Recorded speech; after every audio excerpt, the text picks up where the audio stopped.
स्वामी विवेकानंद बचपन से ही बुद्धिमान छात्र थे। उनके तेज दिमाग और प्रभावशाली बातों की वजह से सभी उनकी तरफ खींचे चले जाते थे। एक दिन स्कूल में भी स्वामी विवेकानंद अपने दोस्तों से बात कर रहे थे।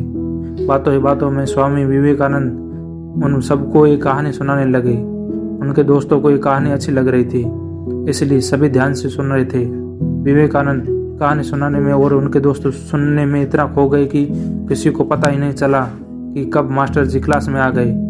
मास्टर जी ने क्लास में आते ही बच्चों को पढ़ाना शुरू कर दिया।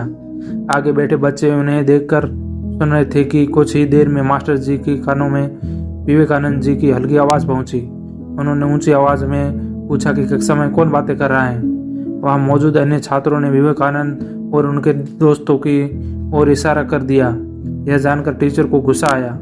उन्होंने उन सभी को अपने पास बुलाया और पूछा कि मैं अभी क्या पढ़ा रहा था। कुछ सेकंड तक किसी से कोई जवाब नहीं मिलने पर उन्होंने हर बच्चे की तरफ देखते हुए सवाल पूछा। सबने अपनी नज़र झुका ली। तभी टीचर विवेकानंद के पास पहुंचे और कहा कि क्या तुम्हें पता है मैं क्या पढ़ा रहा था। उन्होंने मास्टर को सही जवाब दे दिया। तब टीचर को लगा कि इन सब बच्चों में से सिर्फ विवेकानंद ही ध्यान से पढ़ रहे थे, दूसरे बच्चे नहीं। यह सोचते ही मास्टर जी ने स्वामी के अलावा अन्य छात्रों को अपने अपने बेंच पर खड़े होने की सजा दे दी। सभी ने टीचर की बात मान ली और बेंच पर खड़े हो गए।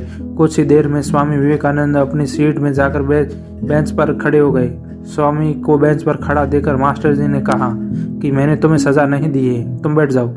नजरें झुकाते हुए विवेकानंद ने कहा, सर मैंने ही इन सभी छात्रों को बातों में लगा रखा था, गलती मेरी ही है। सजा न मिलने पर भी स्वामी विवेकानंद द्वारा सच बोलने पर सभी छात्र काफी प्रभावित हुए।